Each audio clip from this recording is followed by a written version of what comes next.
This was your fault. Hey everyone, Steve Dangle here, and this is another edition of Steve's Dangits, where we look at the worst plays from throughout NHL history. Very close to being a dangit. I let my wife cut my hair this week. I think the key is that she used the actual settings on the razor and not like a bowl. But this play, our dang it this week, was extremely highly requested because it's legendary. This poor player, all you gotta do is type in their name and this is the first thing that comes up. I'm sure a lot of you already know what it is. Actually, it's probably in the title, but I didn't come up with it, did I? I'm just the screamy man, okay? That's my role in this. The Edmonton Oilers had a spectacular 2006. They had Chris Pronger. They won 3 playoff rounds. They were 1 win away from the Stanley Cup. And then the following season, 2006-2007, not as good. The Oilers ended the calendar year of 2006 with 4 straight losses, getting outscored 20-10 in the process. Not good. But they win their first game of 2007, 4-1 over the Florida Panthers, and then head into a tightly contested game against the Dallas Stars. Late in the third period, the Oilers are down 5-4, but they're looking for one more rush with 20 seconds left, and oh no, they coughed it up. Surely that's the dang it, right? Not so much. Watch this. Our dang it this week, the stuff of legend, Patrik Stefan. Take it away. Stefan's attempt at the empty net hit a body, that's why there's no icing. Maybe one last gasp here for the Oilers. Bergeron fans on a pass, Stefan steals and he'll ice it. Oh, at least I thought he was gonna until he blew it. That's unbelievable. Here come the Oilers the other way, and Hemsky's loose. Hemsky, he scored! Can you believe what we just saw?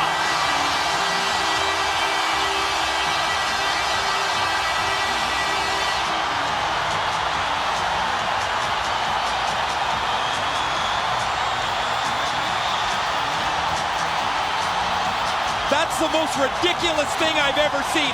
Patrik Stefan, you should be embarrassed for what you just did. That does not belong in the National Hockey League.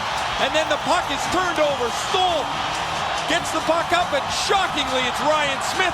Ales Hemsky makes a remarkable move, and the Oilers somehow are going to send this game to overtime as Ales Hemsky's 7th goal of the season ties the game with 2 seconds left. That's the most embarrassing thing I've seen on the National Hockey League ice. And I don't know, I've been around the game 25 years at the pro level. That is unbelievable. It's legendary. It's absolutely legendary. Type in Patrik Stefan right now. Pause this video, type in Patrik Stefan. It will be the first thing that comes up. I guarantee it. This happened a little over 13 years ago, and a lot has changed since then. For one, you'll notice that the Sportsnet logo has changed, and secondly, did you notice that that's Ray Ferraro on the Sportsnet broadcast? Yeah, that used to be a thing, and the call is legendary. That's the most ridiculous thing I've ever seen. Patrik Stefan, you should be embarrassed for what you just did. That does not belong in the National Hockey League. That's as scathing as it comes, and what makes it even more dry? Ray Ferraro was Patrik Stefan's teammate with the Atlanta Thrashers. That's right, the Atlanta Thrashers used to be a thing, and Patrik Stefan, the first overall pick, used to be a thing.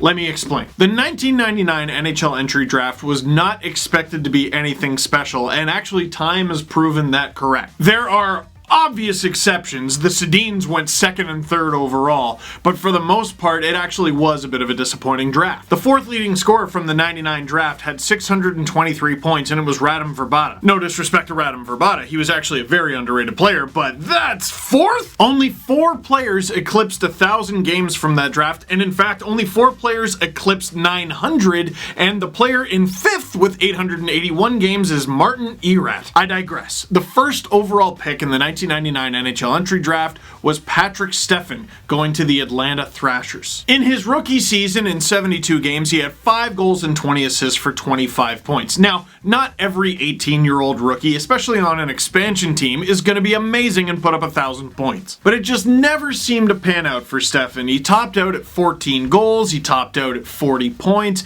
and he could never put together a healthy season. That was a combination of concussions and hip injuries. The 2006-2007 season was actually Stefan's first away from the Atlanta Thrashers, deciding to join the Dallas Stars, and it wasn't high-flying, but he was having a good night that night. Everyone remembers the goal that Patrik Stefan didn't score in this game, but he actually did score earlier in the game. With the game on his stick, the seconds winding down, he thinks he's got a casual walk in the park goal, and this happens. It's a shame because after this incident, there wasn't a whole lot left to Stefan's NHL career or even hockey career. The goal that Stefan scored earlier in this game was actually the second last goal that he ever scored in the National Hockey League. He had 2 more NHL points after that, and his NHL career ended that February. He would try to make a comeback in the Swiss League the following season, but he only lasted 3 games. I was actually reading an interview of Patrik Stefan from Chris Peters at ESPN, and Stefan had a hip replacement surgery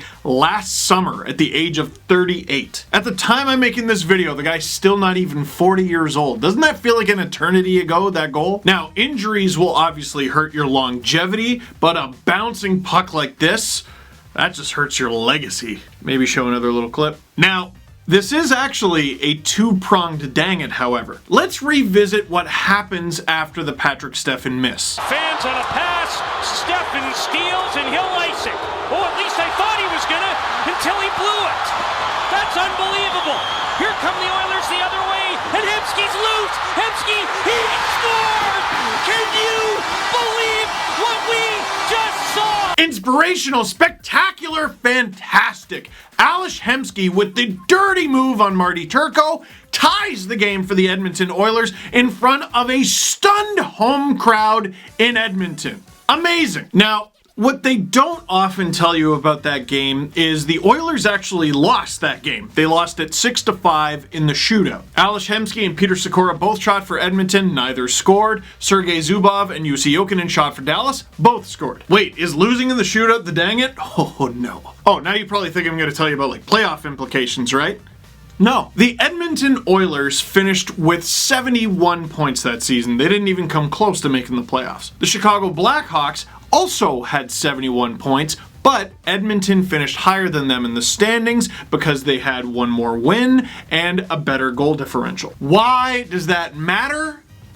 The Chicago Blackhawks won the 2007 draft lottery. Now, it depends who you ask, but as the story goes, if the Oilers simply lose that game, if Ales Hemsky never scores that goal, if Patrik Stefan just buries the puck into the empty net, the Oilers finish with 1 fewer point in the standings, and they win the 2007 draft lottery, giving them Patrick Kane. That's right. You could argue that one Patrick cost the Oilers another. 2 different players from 2 different continents who never played for the Oilers completely changed the destiny of that franchise. And maybe even more haunting from that draft is the Oilers actually did have 2 first-round picks. They picked 6th and 21st. With the 6th overall pick in the 2007 NHL entry draft, the Oilers selected Sam Gagner. The 7th overall pick was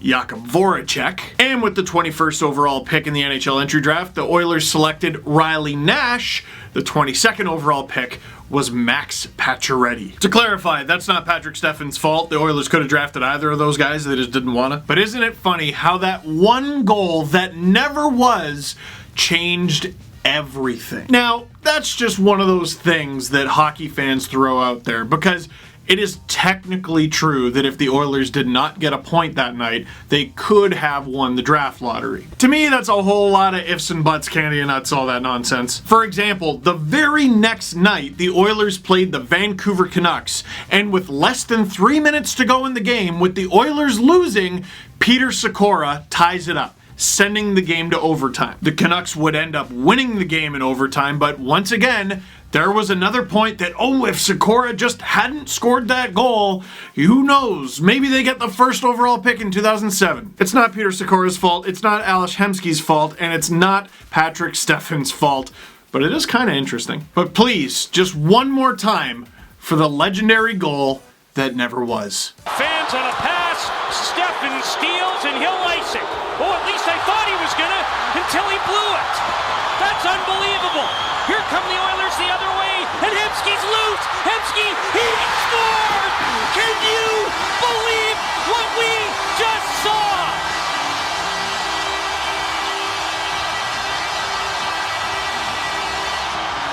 Got any other legendary dangets? Leave a comment in the comment box down below. And that is it for this one. Thank you very much for watching. Click like if you like this video. Click subscribe if you really liked it. Tell all your friends to have a conversation with the puck first and just tell it, like, don't jump. Don't jump. This was your fault.